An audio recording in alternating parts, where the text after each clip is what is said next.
This is the WJTS News. Good evening. I'm Charlotte Olson. The Jasper Rotary Club hosted the 5th annual Dubois County Athena Awards ceremony last night at the Huntingburg Event Center. Former Huntingburg Mayor Connie Noss was selected as this year's recipient. Event Chairman Tanya Himes says last night's event was the most attended out of the previous 4 events, with over 300 people in attendance as well as sponsors. This year's keynote speaker was native Jill Ackerman-Jones, president of Global Travel Retail at Brown-Forman. Jones provided each honoree with a custom-made gift basket. Himes says 100% of the net proceeds from this event will go to the charity and that a portion goes to the recipient's charity of choice. This year's charity is in the name of Connie Noss and goes to the Huntingburg Teen Outback. The other portion of the proceeds will go to the signature charity of the Rotary Club, which this year was awarded to TriCap, with the rest going to Rotary Club International, which is used for polio eradication and other global issues. Himes shares her experience as a leader in her own right and the experience she has gained with the support of others around her. You know, I've been in leadership for many years. I feel very fortunate to have had the opportunities that I've had. But I so much appreciate the role models that these other women are and the role models that I've had in my career. I hope every day that I can be a role model for some young woman in her career as well, because I've loved every job I've had, and I think that's largely because I've had lots of folks that have helped me out just to learn the role. Connie Noss is a local business owner and she serves as the vice president of Noss & Sons Incorporated of Huntingburg. She has served 2 terms as mayor of Huntingburg and was a member of the Huntingburg City Council. She was the first woman elected to public office in Dubois County. Noss describes the significance of being honored with the award and its recognition. It's a wonderful feeling and very humbling to be honored in the midst of so many leader women, and just a powerhouse of women here tonight and men who are leaders in the communities, and it is a wonderful feeling. Noss also has served on numerous boards, including the Dubois County Step Ahead, the Substance Abuse Task Force, the Huntingburg Youth Board as well. She was an Indiana State Auditor, served as a chairperson of the Lincoln Bicentennial in 2006, and served on the advisory boards of the American Public Power Association, representing 5 states.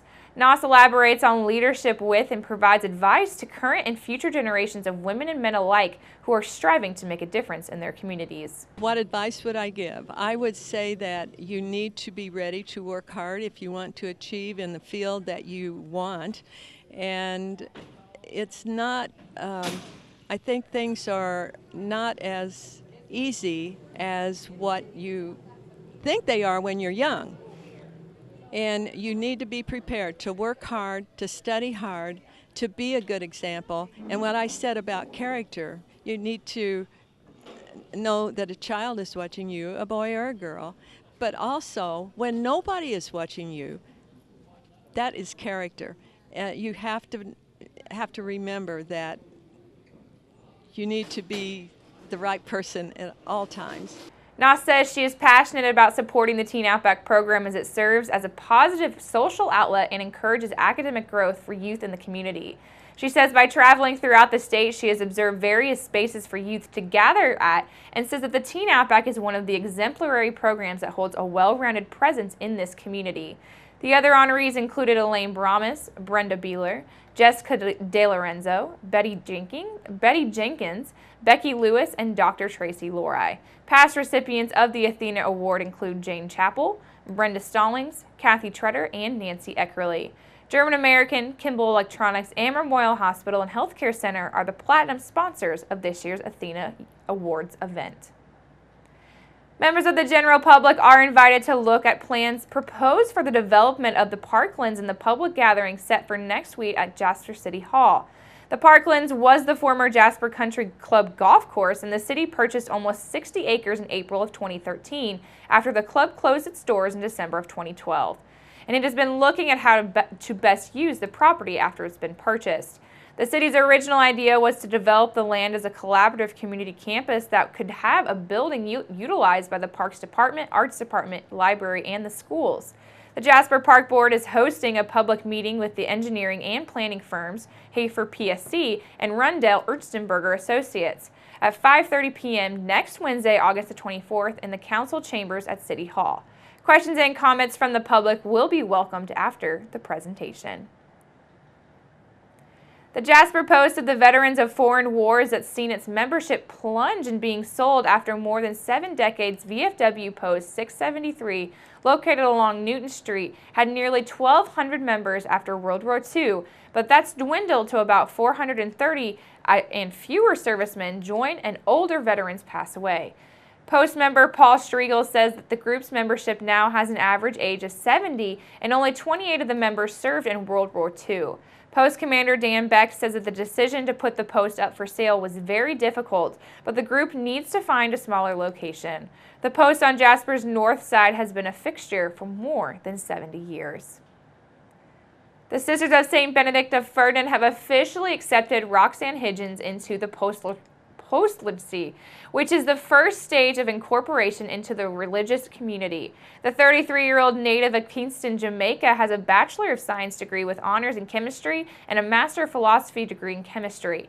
Prior to coming to Ferdinand, Higgins was the production manager at Smith & Stewart Distributions, a company that manufactures ice cream in Jamaica.